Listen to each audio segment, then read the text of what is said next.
Hello and welcome to Jam Cam YouTube channel. आप सभी का एक बार फिर से स्वागत किया जाता है। इस वीडियो में हम डिस्कस करेंगे कि जो आपका एनवीएस में पीजीटी का जो एग्ज़ाम होता है उसका एलिजिबिलिटी क्राइटेरिया क्या होता है, लास्ट वैकेंसी कब निकली थी एंड और कब पॉसिबिलिटीज़ है कि वैकेंसी निकलेंगी, पेपर पैटर्न क्या होता है। इसका पेपर पैटर्न थोड़ा सा केवीएस से डिफरेंट होता है। मैंने आपको एक केवीएस के बारे में भी वीडियो बना के दी है, होप कि आपने वो देख ली होगी। नहीं देखी तो आपको यहाँ पे प्लेलिस्ट में मिल जाएगी, देख लीजिएगा। तो एनवीएस नवोदय विद्यालय संगठन, पीजीटी बोले तो पोस्ट ग्रेजुएट टीचर की यहाँ पे जो पोस्ट होती है, स्पेशली हम केमिस्ट्री सब्जेक्ट का डिस्कशन कर रहे होंगे। तो चलिए भाई, सबसे पहले आप चल पड़ते हैं इसके ऑफिशियल नोटिफिकेशन। तो सबसे पहला जो ध्यान देने वाली बात वो ये है कि लास्ट वैकेंसी 2019 में निकली थी।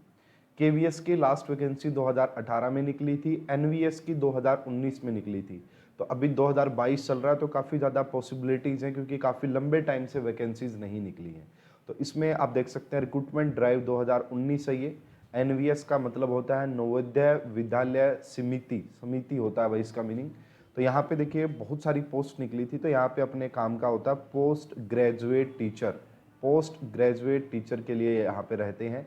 तो इसमें अगर देखा जाए तो भाई पहले मैं आपको बता दूं, अगर आप किसी भी पीजीटी केमिस्ट्री की प्रिपरेशन करना चाहते हैं, है ना, चाहे वो DSSS भी हो, आरपीएससी हो, एचटेट हो, केवीएस हो, एनवीएस हो, एचएसएससी का हो, या आपका कोई भी स्टेट एग्जाम का पीजीटी केमिस्ट्री का हो, तो हमने हमारी ऐप जो है पढ़रे IIT जैम, उसके ऊपर कोर्सेज बनाए हुए हैं। 6 मंथ की वैलिडिटी भी आपको मिल जाएगी एंड 1 ईयर की वैलिडिटी भी मिल जाएगी।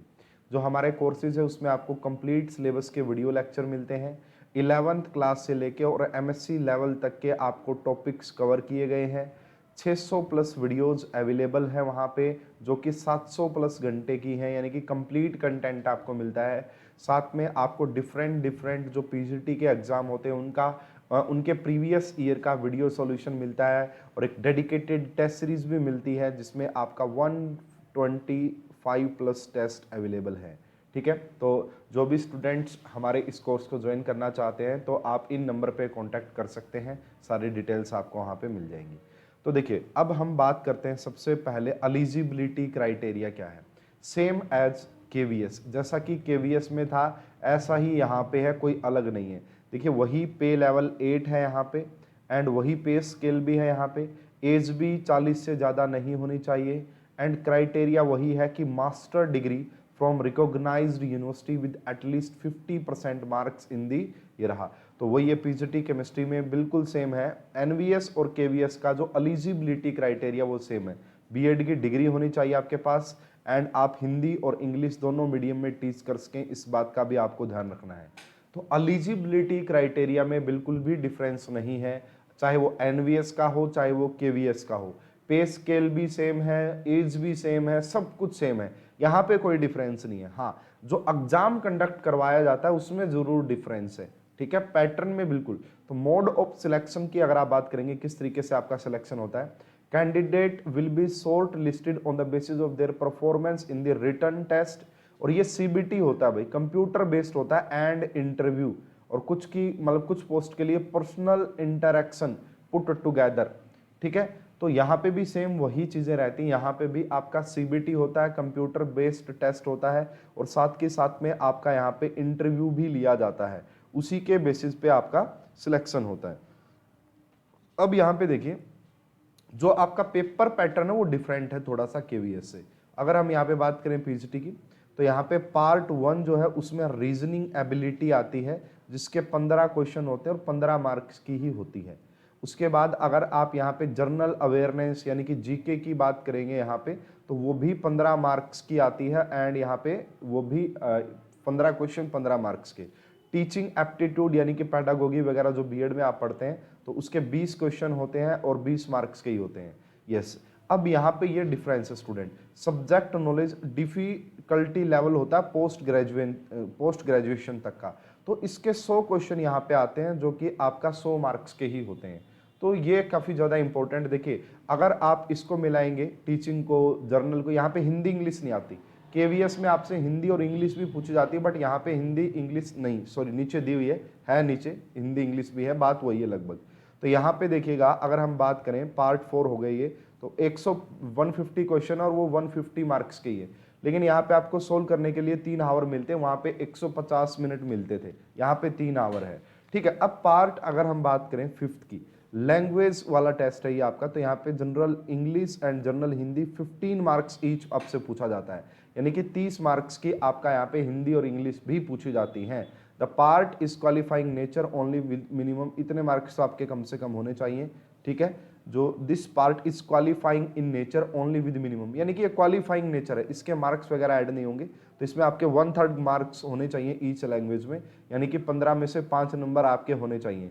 पार्ट 1 से लेके 4th of the candidate will not be evaluated if she is failed to attend. Yes, this is very important. अगर आप इस पार्ट 5th में ही फेल हो जाते हैं तो फिर आपके 1 से 4 पार्ट चेक नहीं किए जाएंगे, और ये सिर्फ क्वालिफाइंग मार्क्स होते हैं। ठीक है ना, ये सिर्फ क्वालिफाइंग्स होते हैं, अगर 150 में से ही आपका रिटर्न में वो निकाला जाएगा। फॉर नोट यहाँ पे, for all subject of PGTs part 1 to 3 will be common. कोई भी आपका पीजीटी एग्जाम क्यों ना रहा हो, 1 से लेके 3 पार्ट सेम होते हैं, पार्ट 4th ही डिफरेंट होता है, विल बी सब्जेक्ट स्पेसिफिक। जैसे अगर आप एमएससी केमिस्ट्री के लिए अप्लाई करेंगे तो आपसे केमिस्ट्री से रिगार्डिंग चीज़ें पूछी जाएंगी, तो ये काफ़ी इंपॉर्टेंट है कि पार्ट 5th आपको काफ़ी अच्छे से करना पड़ेगा, तभी जाके आप पार्ट 1 से 3 के 1 से 4th आपके चेक होंगे, वरना वो चेक ही नहीं होंगे। ठीक है, उसके बाद अगर देखा जाए भाई, ये थोड़ी सी इंपॉर्टेंट डेट्स उस टाइम की है, ये मैं सारे ना ओल्ड नोटिफिकेशन बता रहा हूँ क्योंकि अभी न्यू आपको बहुत जल्दी वैकेंसीज देखने को मिल सकती है।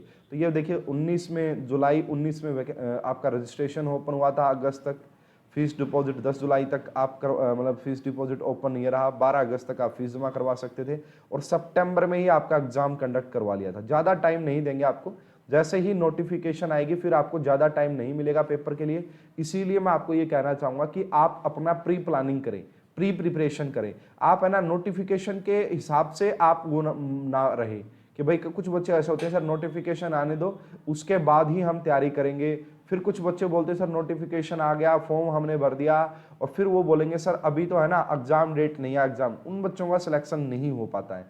अगर आप सही में ही चाहते हैं कि आपका सिलेक्शन हो तो आपको प्री प्रिपरेशन करनी पड़ेगी, और पढ़ रहे IIT जैम केमिस्ट्री ऐप के ऊपर एक शानदार कोर्स है जिससे आपकी काफ़ी बेहतरीन तैयारी हो जाएगी केमिस्ट्री सब्जेक्ट की, तो अगर वो आप ज्वाइन करना चाहते हैं तो ज्वाइन कर सकते हैं। ये वीडियो आपको कैसे लगी कमेंट बॉक्स में ज़रूर बताइएगा, अच्छी लगी हो तो लाइक भी कर दीजिएगा, शेयर भी कर दीजिएगा, एंड ज़्यादा अपडेट्स के लिए आप इस चैनल से जुड़ सकते हैं, इसको सब्सक्राइब कर सकते हैं। आप सभी का बहुत बहुत धन्यवाद, थैंक यू।